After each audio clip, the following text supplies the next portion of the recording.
and these remnants and wondering the story behind them. And what I've found is, as I've talked to people throughout the community, I'm getting these incredible stories of people who remember as a kid how inspiring this place was to them. Or stories about people who had a first kiss on Ontario Place.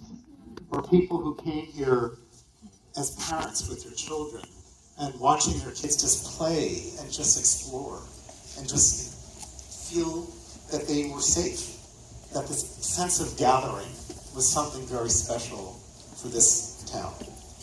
So when I was approached by Rebecca Corbin, Ilana Shamoon, and Chris McKinnon from my staff at Waterfront about the idea of pulling this together as a conversation around this idea of gathering, of community, of inclusion, I said, let's do this. So we are really very, very grateful to in future city talks and that we were invited to come here and do this panel with some of these wonderful folks. We also want to thank Drake 150. We hosted a very, very nice brunch for us. We really appreciate that. It gave us a chance to start some conversations together. So, creativity, innovation, new ideas. These are really essential to those of us as architects, planners, community leaders, storytellers, community organizers. Those of us who work to build a city and to bring people together. We always want to be on the forefront and understand what are some of the next aha ideas that can inspire us and help guide the work that we do. So I did a little word bubble on Google, and some of the things that come up when you just talk about city or community: data-driven, density, affordability, jobs and productivity, GHG, sustainability, transit-oriented. So these are the kinds of things that right now are kind of at the forefront of conversations around cities and where are they headed. But what I've been learning these last few weeks, and especially talking to some of our speakers that I will just be introducing you to, some other words have started to come up. Beauty, memory, responsibility, otherness, happiness, play, nature. It's another kind of conversation and discussion and feelings about what really does it mean to live in a city. That's why I'm so excited to be here and to be the convener and host for this discussion this afternoon. So let's talk about how this is going to go. First, unfortunately, some bad news. Lisa Switkin from James Corner Field Operations was supposed to join us today. And some of you know that group was involved with the High Line in New York. And she had a horrible stomach flu, and she just couldn't make it. So hopefully we'll figure out a way to get her up here and include her voice in this discussion. So here's the good news. We have a terrific lineup. We're going to begin with a very interesting chat and something that you will never, ever forget in your life. And that will be a discussion with Eb and Margaret Ziedler. And those of you know that Eb is the true visionary of where we are sitting today. He was not only the architect, but the voice behind creating Ontario Place. And Margie's been the driving force behind 401 Richmond, the complex there, the Center for Social Innovation, amongst many other projects. We'll hear also from four individuals after we talk with Eb and Margie, who are really breaking the next set of visionaries and new ground. Vass Bednar from the Martin Prosperity Institute will discuss the problem of just the word community. Susan Blight, one of the co-instigators of Ogima McKenna, will tell us why Toronto is at the nexus of movements for decolonization, a word that may not have been coming up in your conversation this morning when you woke up. Karen Carter from the Museum of Toronto will make the argument for why we must embrace the unknown as a revolutionary stance for creating collective identity in our very diverse city. And Katerina Sizek from MIT, from the Open Documentary Lab, will bring us a story about the city, the web, and how we can stop simply being consumers and become better citizens. After the talks, we'll bring everybody back, we'll have a conversation, and take your questions and comments. So, let's get started. So with that, I'd like to invite Ed and Margie, please come up to the front stage. Thank you.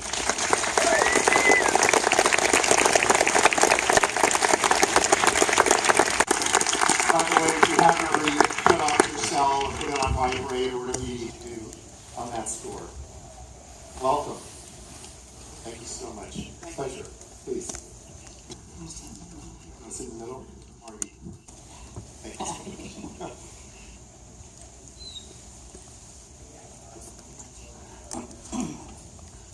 Okay, so Ed, we've had the pleasure of meeting one another before in Margie's office, and you told me a story about the apartment building where you grew up, and I really remember this. Can you share that with the people here? When I was a little kid, I grew up in a city where people were not segregated.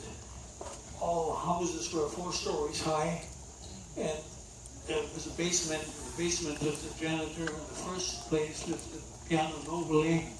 The second and third floor were the upper people, and on the top floor lived the help. And our Knuppel was living there.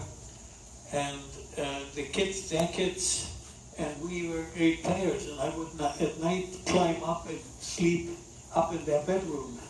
And my father would come up and pick me up and make sure that I came back down into my bed.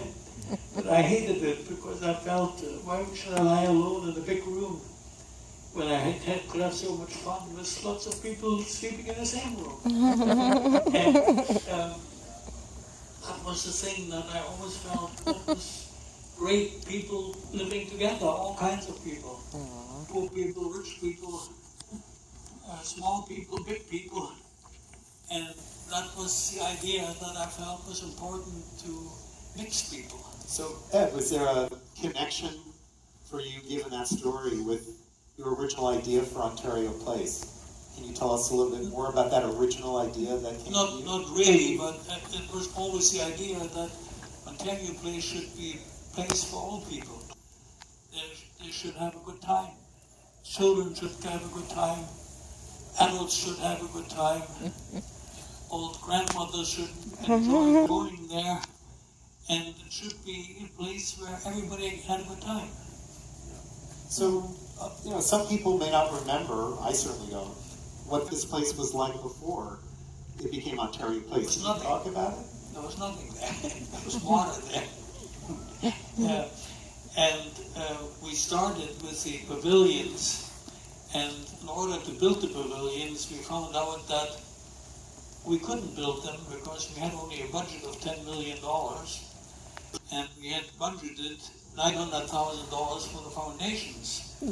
And our engineer told us there would be $9 million in foundations for the wave action. So we had to find some way to protect the wave action. So I talked to the Harbor Commission, and they said, well, they could get us some boats to, I was disappointed at this time, and went with my family to the Bahamas to have a good time.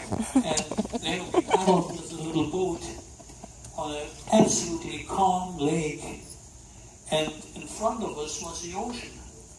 And there were 18 feet high waves smashing against our little island, and we were in absolutely calm water, and I didn't know what happened. So as I came to the edge, I found out there were coral reefs, and the coral reefs broke the wave action. Now, I thought, well, that was the idea. But of course, you couldn't build coral reefs in Ontario Place.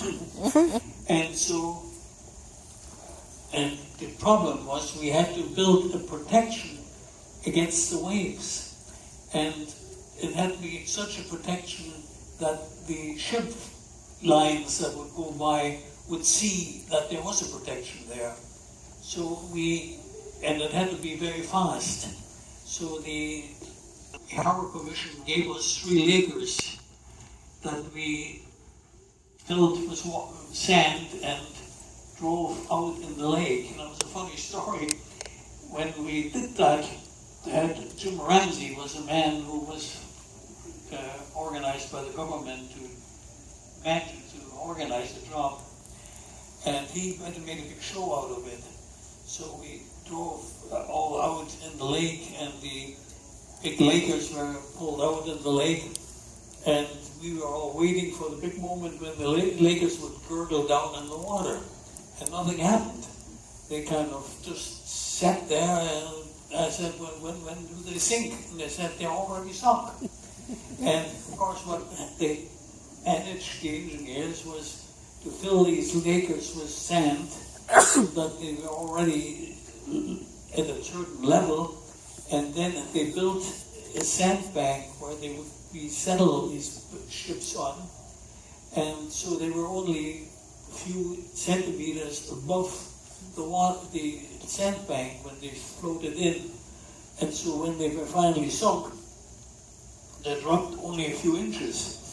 And so that was the end of the big show. We were all very disappointed because we were waiting for this moment when these ships would gurgle down in the water. So Ed, I mean, I mentioned I'm a newcomer here, and there have been so many stories about Ontario Place. Can you share with us what were some of the most powerful stories that you remember about this place? Well, there's so many. There are thousands of stories. I wouldn't know which one would be the most exciting one, but I think the great one was the opening. That was kind of the moment when you kind of felt it all happened, and it was great to see the big performance of the 1812 Tchaikovsky performance and the firing of the guns of the Haida.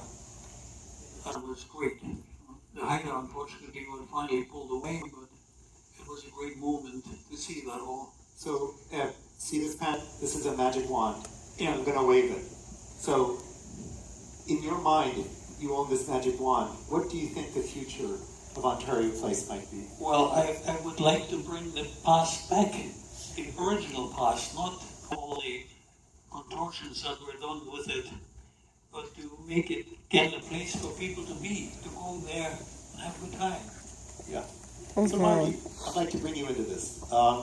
Obviously, this place has had a huge influence on so many people in Toronto, but you have a special position, being the daughter of the father of Ontario Place. What kind of influence did it have on you?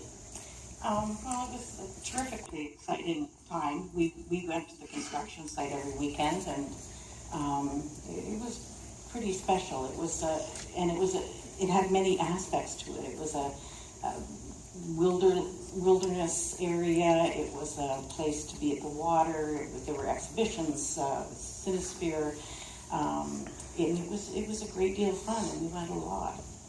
So it's interesting, you know, the building, when we came to meet with you in 401 Richmond, you know, all these people working together as a gathering place. You know, this is a place of fun and shared culture. Mm-hmm. So what do you see as the parallels there in terms of work and gathering? Can you say more about that?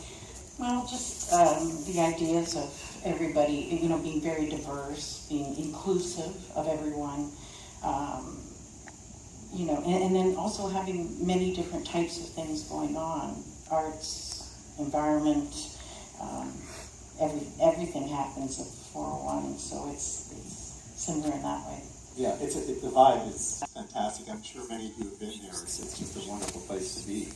So, I mean, look, Ontario Place has gone through all these iterations and ups and downs, and now it's just is. It's not open, but it still exists. And, you know, we have this very powerful vision that Ed has spoken about. You know, what has that left you with, is, you know, watching what's happened to this place over time? How did that impact you? I mean, you knew when it was just a vision in your dad's head, and to watch how it's evolved. Mm-hmm. Well, over the years, it was tragic. You know, I felt really sad about what was going on, all of this sort of crummy stuff going in, games and rides, and the children's village being torn out. And I think the destruction of the Forum was the final straw. Ed worked really hard to fight that with Lisa Rochon, who's the architecture critic at the Globe and Mail. at the time, and it happened anyway, and apparently the attendance really precipitously dropped off after that. And by the way, in that article in the New York Times yesterday, something I didn't know is that it had one of the highest attendance rates of any of this type of thing in the world. It had 3 million visitors a year in the 70s, early 70s, when it was run with a vision by Jim Ramsey, and its original vision was still there. But there was something else that you came away with watching what's happened to this place that has impacted your role and how you view real estate and ideas like this in architecture. Because you're an architect, but you did something else with your career. Can you just speak to how that watching this motivated you? Well, I guess probably, and the thing is that I realized that it wasn't good enough just to be an architect, that if you had a vision, if you wanted to do something, and you wanted to continue it for a long period of time, that somebody had to be there to do it. And even though we branched out and did a couple of other buildings and other things, I pulled back. We're doing 401 Richmond only, and that's the focus. And that once the person or the idea is lost, it can really go astray. And so I felt, well, if I were a developer, at least I'd get to control it after it was designed. So, well, there's also this myth that developers actually control things, but we can talk about that another time. But I just want to kind of close by asking you, as you look back at this place, you've done many designs for many different places. Is there something for you that just feels that this place could continue on in this community, that this could really still resonate for all of Toronto? Well, I don't see any reason why not, because Toronto needs a place to feel that it has a meaning and it has something to say. And here was a place where you could explore, where you could find out things, where you could do all kinds of things, where you could see the past, where you could see the future, and where you could enjoy yourself. And that's what life is about. Yeah. Well, I think on that note, can I add yes, something? please. I would just very much like to thank, and I hope they're here, Rui and Lane of Art Spin. Yes, thank you. Because you have made me happy. I haven't been here in 20 or 30 years because it just became so sad to come here. And you have made me very happy, the creativity that you have shown. And really, I think this is the kind of thing that should happen. We don't need to, it was a big infrastructure. There was a lot of money put in to run the place. But, to make it a natural preserve again and to have curated art exhibitions, to think about the environment, to think about all kinds of things, I think it could be a pretty spectacular place. And in fact, Mississauga's building one just like it. It was in the paper yesterday. Yeah, well, I'm sure there'll be some questions to you guys about the next step. But again, we are indebted to you for having this wonderful idea, and we really